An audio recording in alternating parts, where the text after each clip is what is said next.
Mesdames et messieurs, chers amis auditeurs de la radio de la diaspora africaine, bonjour et bienvenue à ce programme. Programme préparé pour vous par votre compagnon de tous les jours, Kodjo Epou.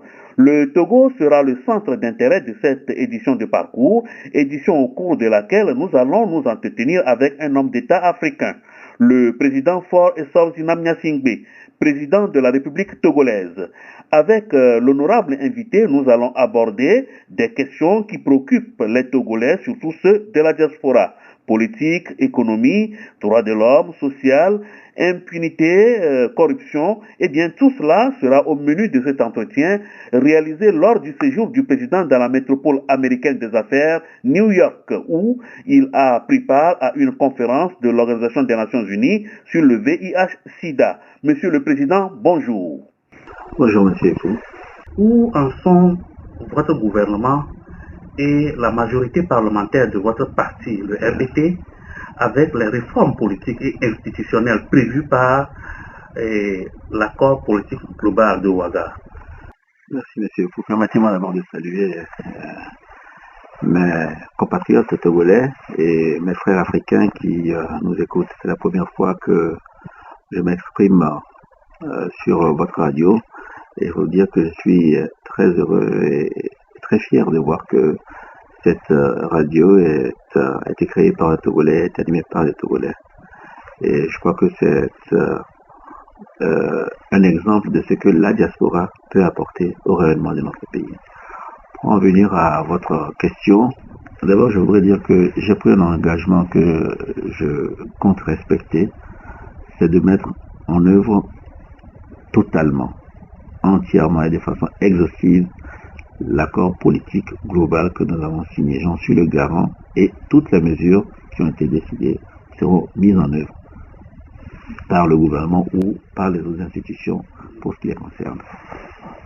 S'agissant des réformes institutionnelles et des réformes politiques, le texte de l'accord dit qu'il doit être mis en œuvre par le gouvernement. Et il eût été préférable que ce fût un gouvernement avec une base politique beaucoup plus élargie. Nous avons tenté de le faire après l'élection législative, ça n'a pas été possible, mais ce n'est pas grave. Aujourd'hui, Dieu merci, nous avons à l'Assemblée plusieurs partis politiques, nous en avons 3, et le débat peut avoir lieu au sein de l'Assemblée nationale sur les réformes politiques, parce que l'Assemblée, les députés ont aussi l'initiative de loi, voilà, des propositions de loi. Ça peut se faire bientôt parce que nous mettrons en place le cadre de concertation qui a été prévu par l'accord politique global. Bon, nous privilégions, je le dis, c'est un choix qui est fait, nous privilégions le processus de réconciliation. Parce que vous pouvez avoir des réformes économiques, des réformes politiques ou des réformes institutionnelles.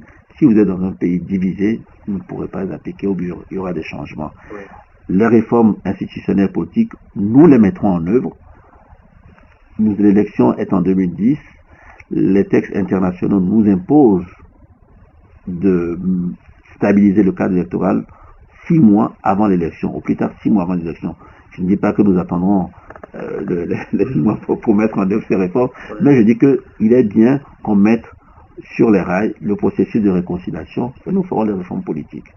En tout cas, sachez, j'en prends l'engagement que je ne suis pas un homme d'exclusion.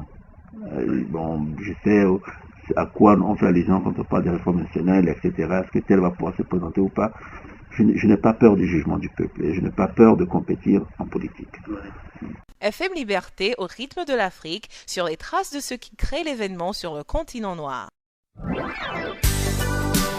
www.fmliberté.com